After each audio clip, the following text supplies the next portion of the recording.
அமைதி சாரல் சேனலுக்கு உங்களை அன்புடன் வரவேற்கின்றோம். இந்த வீடியோவை லைக் மற்றும் சப்ஸ்கிரைப் கமெண்ட் செய்து பார்க்கவும்.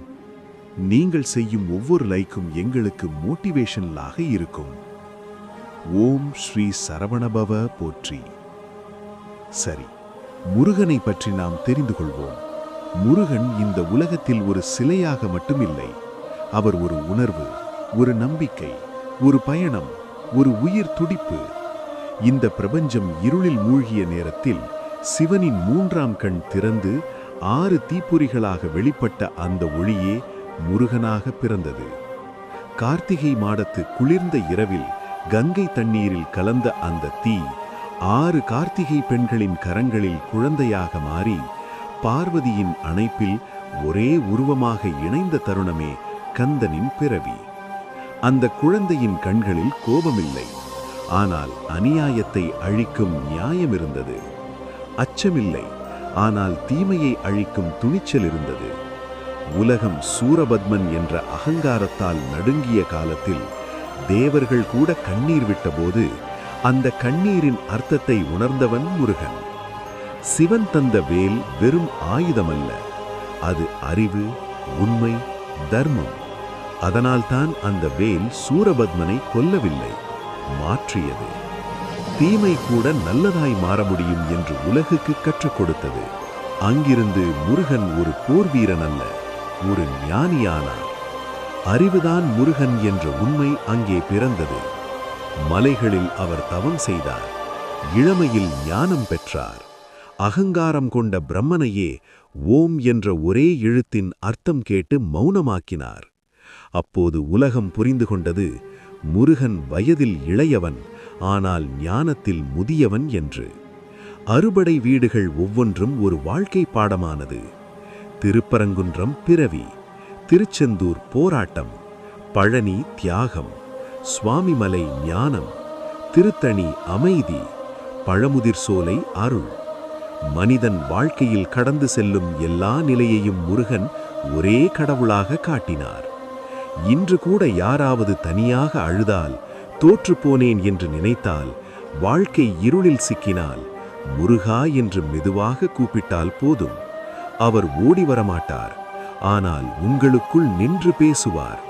பயத்தை தைரியமாக மாற்றுவார், குழப்பத்தை தெளிவாக மாற்றுவார், தோல்வியை பாடமாக மாற்றுவார். முருகன் பணம் தருவாரா என்று கேட்டால், அவர் பணத்தை விட புத்தியை தருவார். புத்தி இருந்தால் வாழ்க்கை தானாக செழிக்கும். காதலில் தோல்வி வந்தால் அவர் மனதை வலுவாக்குவார். வேலையில் தடங்கல் வந்தால் அவர் பொறுமையை தருவார். சோதனை வந்தால் அவர் இதுவும் கடந்து போகும் என்ற அமைதியை தருவார். அதனால்தான் முருகன் இளைஞர்களின் கடவுள், தோற்றவர்களின் தோழன், அமைதியை தேடுபவர்களின் வழிகாட்டி. இந்த கதை இங்கே முடிவதில்லை. ஏனெனில் முருகன் கடந்த காலம் அல்ல, அவர் நிகழ்காலம். இந்த வீடியோவை நீங்கள் கேட்கும் இந்த நிமிடத்திலும் உங்கள் மூச்சுக்குள் ஓம் சரவணபவ என்ற ஒலி மெதுவாக ஒலித்தால், அந்த ஒலியில் உங்கள் கவலை கரைந்து மனம் அமைதியாகி வாழ்க்கை மீண்டும் நம்பிக்கையுடன் தொடர ஆரம்பிக்கும். இதுதான் முருகன், இதுதான் கந்தன், இதுதான் உங்கள் உள்ளத்தில் இருக்கும் தெய்வம். இந்த உலகத்தில் மனிதன் ஒருவன் தனிமையை உணர ஆரம்பிக்கும் ஒவ்வொரு தருணத்திலும் முருகன் அவனுக்குள் ஒரு குரலாக பேச ஆரம்பிக்கிறார். அந்த குரல் சத்தமாக இருக்காது, ஆனால் உண்மையாக இருக்கும். வாழ்க்கை நம்மை சோதிக்கும் போது ஏன் என கேட்கும் மனதுக்கு முருகன் எப்படி என்று சொல்ல மாட்டார், ஆனால் தாங்கும் சக்தியை தருவார். ஏனெனில் கந்தன் நம்மை மாற்ற விரும்பவில்லை, நம்மை உணர வைக்க விரும்புகிறார். பழனி மலையில் அவர் கையில் ஆயுதம் இல்லை, ஏனெனில் அங்கே போராட்டம் வெளியில் இல்லை, உள்ளுக்குள்தான். தந்தை சிவனிடம் கோபித்துச் சென்ற அந்த இளைஞன் உலகத்தை விட்டு விலகவில்லை, அகங்காரத்தை விட்டு விலகினார். பழம் நீ என்ற ஒரு வார்த்தை வாழ்க்கையின் அர்த்தமாக மாறியது. எதையும் தேடி ஓடாதே, நீயே முழுமை என்று அந்த மௌனம் சொன்னது. அதனால்தான் பழனி முருகன் பேச மாட்டார், ஆனால் வாழ்க்கையை மாற்றுவார். இன்று கூட ஒருவர் வேலையில்லை, பணமில்லை, உறவில்லை என்று உடைந்து உட்காரும் போது அந்த நிசப்தத்தில் முருகன் தோன்றுவார். அவர் கண்ணில் இரக்கம் இருக்கும். ஆனால் கருணையோடு ஒரு சோதனை இருக்கும். ஏனெனில் அவர் தாங்கும் சக்தியை கொடுக்கிற கடவுள், எளிதான வாழ்க்கையை கொடுக்கிற கடவுள் அல்ல. முருகன் வழிபாடு என்பது பூஜை அல்ல, அது ஒரு பயிற்சி. பொறுமையை கற்றுக் கொடுக்கும் பயிற்சி, ஆசையை குறைக்கும் பயிற்சி, கோபத்தை கரைக்கும் பயிற்சி. சுவாமிமலையில் தந்தைக்கு ஞானம் சொன்ன அந்த தருணம் மனிதனுக்கு ஒரு பாடம். வயது அறிவை தீர்மானிக்காது, அனுபவம்தான் தீர்மானிக்கும். அதனால்தான் இளைஞர்கள் முருகனை நம்புகிறார்கள். தோல்வியில் அவர் அருகில் இருப்பார், வெற்றியில் அவர் மௌனமாக இருப்பார். திருச்செந்தூரில் கடற்கரையில் நின்ற முருகன் அலைகளை பார்த்து நின்றது போல தோன்றினாலும் உண்மையில் மனித மனத்தின் ஏற்ற இறக்கங்களை பார்த்து கொண்டிருந்தார்.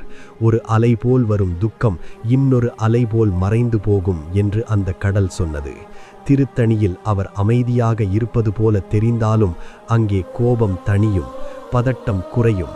பழமுதில் சோலையில் அவர் சிரிப்பது போல தோன்றினாலும் அங்கே சரணாகதி இருக்கிறது. எதையும் கட்டுப்படுத்த முடியாது என்ற உண்மை அங்கே புரியும். முருகன் நமக்கு உடனடி அதிசயம் காட்ட மாட்டார், ஆனால் மெதுவாக வாழ்க்கையை சரி செய்வார். இன்று நீங்கள் கேட்கும் இந்த குரல், இந்த கதைகள், இந்த மௌன இடைவெளிகள் எல்லாமே உங்கள் உள்ளே இருக்கும் முருகனை எழுப்புவதற்காகத்தான். ஏனெனில் உண்மையில் கந்தன் வெளியே இல்லை, உங்கள் துணிச்சலில், உங்கள் பொறுமையில், உங்கள் நேர்மையில், உங்கள் விழிகளில் விழும் அந்த ஒரு நம்பிக்கை கண்ணீரில்தான் அவர் வாழ்கிறார். நாளை என்ன ஆகும் என்று தெரியாத பயத்தில் நீங்கள் உறங்க முடியாமல் இருக்கும் அந்த இரவில் முருகா என்று மனதுக்குள் சொன்னால் போதும். அவர் கனவில் வரமாட்டார், ஆனால் காலையில் எழும்போது உங்கள் மனம் கொஞ்சம் வலிமையாக இருக்கும். அதுவே அவருடைய அருள், அதுவே அவருடைய வழி. இந்த கதை இங்கே நிற்காது, ஏனெனில் நீங்கள் மூச்சு விடும் வரை